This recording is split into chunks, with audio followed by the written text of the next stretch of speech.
নমস্কার বন্ধুরা, আজকে আপনাদেরকে দেখাবো পেঁয়াজ কাঁচা লঙ্কা দিয়ে সর্ষে বাটা দিয়ে বেসনের ঝাল। বেসনটাতে আমরা নুন পরিমাণ মতন দিয়ে দিলাম, পরিমাণ মতন কোচানো লঙ্কা আর পেঁয়াজ দিয়ে দিচ্ছি, 1 চিমটি হলুদের গুঁড়ি দিয়ে দিচ্ছি, এটা মাখিয়ে নিলাম। একটু সামান্য খাবার সোডা দেবো, সামান্য এইটুকু খাবার সোডা দেবো, দিয়ে জল দিয়ে ভালো করে মেখে নেব।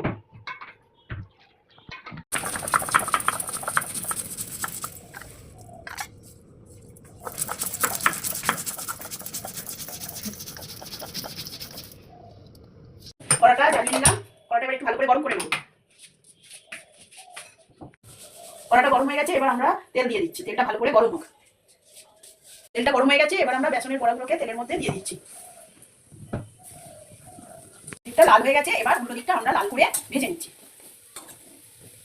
দেখুন বন্ধুরা কত সুন্দর লাল হয়ে গেছে।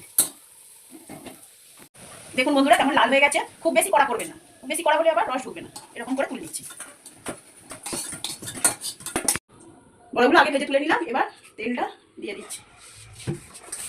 তেলটা গরম হয়ে গেছে, এবার পেঁয়াজ লঙ্কা দিয়ে সব দিন সবজি খেতে ভালো লাগে না, মাঝে মাঝে এরকম করে বানিয়ে দেখবেন, খুব ভালো লাগবে। এবারে আমরা নুনের গুঁড়োটা দিয়ে দিচ্ছি, হলুদ গুঁড়ো দিয়ে দিচ্ছি, টমেটোটা দেখানো হয়নি, রেখে দিয়েছিলাম, টমেটো দিয়ে দিলাম। এবারে আমরা ভালো করে এটা ছেড়ে দেবো।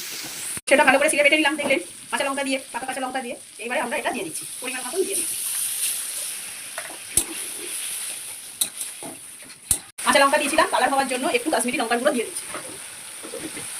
এই যে মশলাটাতে আমরা ভালো করে জল দিয়ে ফুটিয়ে নিই। যতক্ষণ তেল বেরোচ্ছে মশলাটা একটু মশলাটা ফুটে গেছে, এবার আমরা ভেজে রাখা বড়াগুলোকে ঝোলেতে দিয়ে দেবো।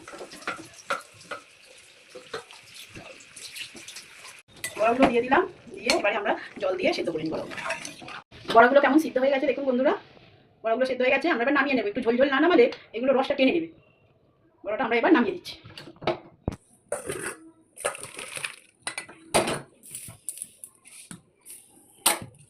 রান্নাটা হয়ে গেছে বন্ধুরা, একটু ঝোল ঝোল রেখেছি, ঠান্ডা হয়ে গেলে টেনে নেবে। আপনারাও এইভাবে একবার বাড়িতে বানিয়ে দেখবেন, খুব ভালো লাগবে খেতে। কমেন্টে জানাবেন আমাকে, চ্যানেলটাকে লাইক করবেন, সাবস্ক্রাইব দেবেন আর পাশে থাকবেন।